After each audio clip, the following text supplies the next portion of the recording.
Hi, everybody. I hope your Monday is going well for you. And we're about to start week 4.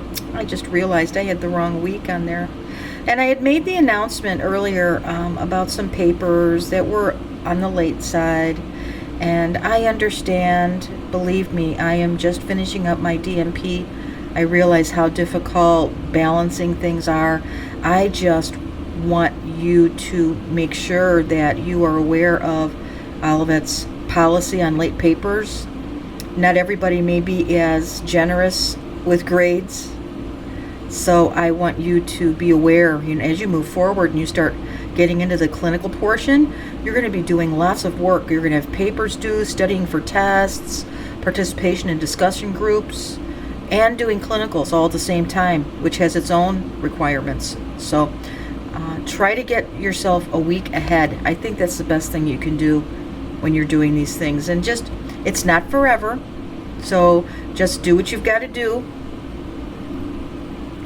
All right, so I haven't started reading the papers yet. I'll start that. I have 1 week to get the papers to you, but I think you'll find that I get them out much faster than that. Let's look what week 4 holds for us.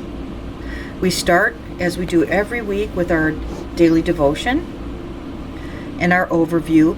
This week we're going to discuss the legal and ethical aspects of advanced nursing practice and consider the competencies for the different advanced practice roles. We will review the concepts of duty, standard of care, causation, and damages applied to professional negligence in advanced practice nursing. I find this one really one of my most interesting weeks. And that being so, when I was working as a nursing director in the OB department, one of the things I spent a great deal of time on was the examination of charts and preparing them for litigation, because OB is the second highest sued department in the hospital. Neurology is the first. So it seems as though I was on a daily basis going through charts and policies, and very interesting. So, and I just found it really interesting. So you have some chapters to read, and remember, Bupert, that's one book that I would hang on to. It is the gold standard for business practice and the legal guide for advanced practice nursing. So you have some chapters to read in Bupert. And then developing the leader within you from Maxwell and Stanley. Stanley's a great book too. Legal and ethical aspects of advanced nursing practice. Now let's look and see what we have for our discussion post for week 4. Okay. Now, in this discussion forum, I want you to describe an ethical dilemma that you've encountered in clinical practice and choose one of the decision-making models to work through the situation. View the decision-making models through the eye of an advanced practice nurse.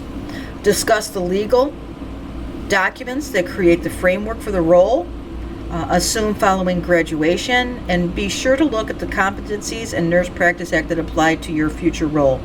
How will apply the most important ingredient how will you apply the most important ingredient, integrity, to your workplace? Read all your colleagues' postings. So that initial post will be due on Wednesday, and then respond by Sunday, just like we always do. So where this one is concerned, I want you to, if you see that there is an ethical dilemma or a legal conundrum in the practice that you're working at now, or something that's happened within your career, something that a legal liability that occurred in your career, let's talk about it, because I think that's interesting to learn from each other's experiences, so that we can learn and avoid making the same mistakes that others may have made. So good luck on your postings this week, and I'll get those papers back to you as soon as I can.